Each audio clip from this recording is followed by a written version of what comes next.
નમસ્કાર, હું કાનન માંકડ. મિત્રો, આજે આપણે વાત કરશું હિમોગ્લોબિન વિશે. તેની ઉણપ હોય તો શરીરમાં કયા લક્ષણો દેખાય છે તેમજ તેના સમાધાન વિશે વાત કરીએ. હિમોગ્લોબિન એક પ્રોટીન છે જે લાલ શ્વેત કણમાં જોવા મળે છે અને તેનું મુખ્ય કામ છે રેગ્યુલેટ કરવાનું ઓક્સિજન અને કાર્બન ડાયોક્સાઇડને.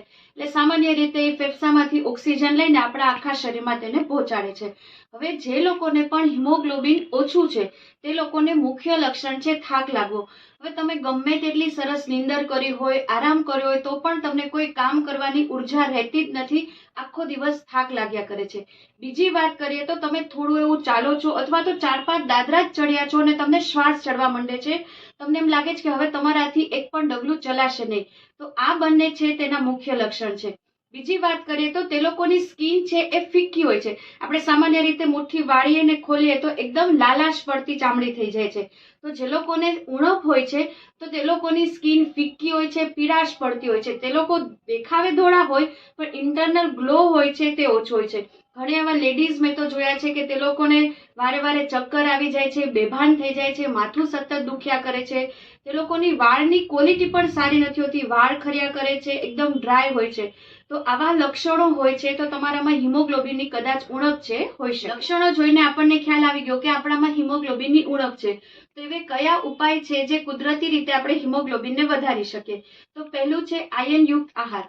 કયા લઈ શકો? તો કે લીલા પાંદડા વાળા શાકભાજી, ગ્રીન લીફી વેજીટેબલ્સ. જે પણ લીલા શાકભાજી છે એમાં પણ ખાસ કરીને પાલક છે, બ્રોકલી છે, આ પણ શ્રેષ્ઠ વિકલ્પ છે. બીટ છે. હવે તમને જે પણ ફોર્મમાં ભાવે છે એનો તમે ઉપયોગ કરી શકો. સલાડ તરીકે પણ લઈ શકો, તેનો જ્યુસ પણ કરી શકો અને તમે થોડું એને સાતડીને પણ લઈ શકો.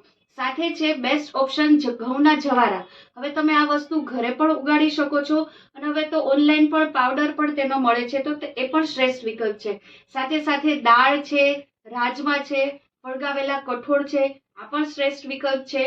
ઘઉંના ફાડા. તો ઘઉંના ફાડાનો ઉપયોગ પણ તમે ખીચડી બનાવો છો એમાં બધા શાકભાજી નાખીને પણ તમે ઉપયોગ કરી શકો છો. સાથે સાથે એવા ફળો લઈ શકો. દાડમ છે, સફરજન છે. તો બીટ, દાડમ, સફરજન આ ત્રણેય બેસ્ટ ઓપ્શન છે જે તમે લગભગ જેને આયનની ઉણપથી જો તમારા શરીરમાં હિમોગ્લોબિન ઓછું હોય તો તમે 20 થી 50% સુધી હિમોગ્લોબિનને વધારી શકો છો. સાથે ગોળ છે, ખજૂર છે, આ પણ બંને આયન અને ફોલિક એસિડ બંનેની ઉણપ છે એ દૂર કરે છે. ઘણી વખત કેવું થશે કે ઘણા લોકોને એવું થતું હશે કે પાલક છે, બ્રોકલી છે, બીટનો જ્યુસ રેગ્યુલર પીવે છે પરંતુ હિમોગ્લોબિન એટલું વધતું નથી. તો એનું કારણ છે વિટામિન સી ની તમારા શરીરમાં ઉણપ. તો આયનનું આપણા શરીરમાં પૂરતું શોષણ કરવા માટે વિટામિન સી જરૂરી છે. તો તેનો ઉપાય શું કરી શકો? તમે પાલકનો જ્યુસ પીવો છો, બીટનો જ્યુસ પીવો છો તો તમારે તેમાં સેજ લીંબુ નીચોવાનું. તમે સલાડ ખાઓ છો તેમાં લીંબુ નીચવી શકો. વિટામિન સી તમને મળી શકે તો તમે ખાટા ફળો લઈ શકો. પપૈયા છે, કીવી, સ્ટ્રોબેરી, આ બધા ફળ લઈ શકો. વિટામિન એ પણ જરૂરી છે. ગાજર લઈ શકો. તો તમારે આયન તો તમે લ્યો છો પણ સાથે તમે વિટામિન સી છે હવે કાંઈ જ અવેલેબલ નથી. તમે લીંબુ તો બધાના ઘરમાં હોય અને ડાયાબિટીસ છે તો તમે ગળ્યું નહીં પીવાનું, બાકી તમે લીંબુ શરબત પી શકો. તો તમારી આયનની ઉણપ પણ દૂર થશે, વિટામિન સી પણ મળશે. એટલે ઓટોમેટિક ધીરે ધીરે તમારે કુદરતી રીતે હિમોગ્લોબિનની માત્રા છે વધશે. હવે ખાસ કરીને કેવું થાય છે કે જે લોકોની હિમોગ્લોબિન ઓછું હોય છે અને ભૂખ લાગે છે તો ચા છે, કોફી છે, કોલ્ડ ડ્રિંક્સ છે, આલ્કોહોલ છે અને એની સાથે તળેલો નાસ્તો લે છે. એટલે તો આ બધા છે આયન બ્રોકર છે. તો તમે સરસ પૌષ્ટિક ખાવ છો અને આ બધાની માત્રા વધારો છો તો પણ તમારા હિમોગ્લોબિનની માત્રામાં કશો જ ફેર પડવાનો નથી.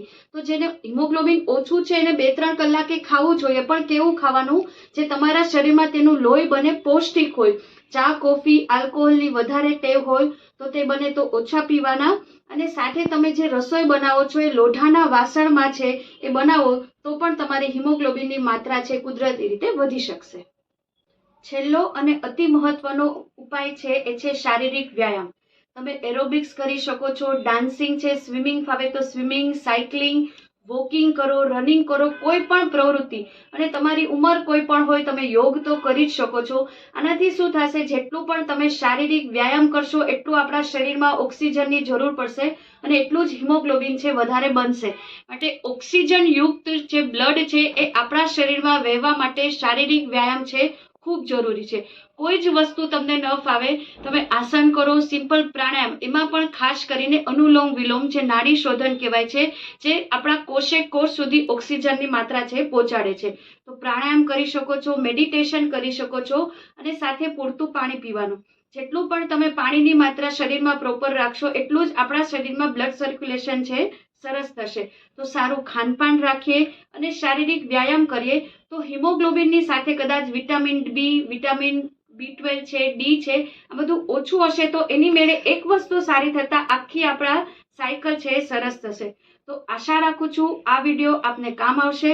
ફરી મળીએ જ કોઈ નવા વિષય સાથે. ત્યાં સુધી રજા લઉં. નમસ્કાર.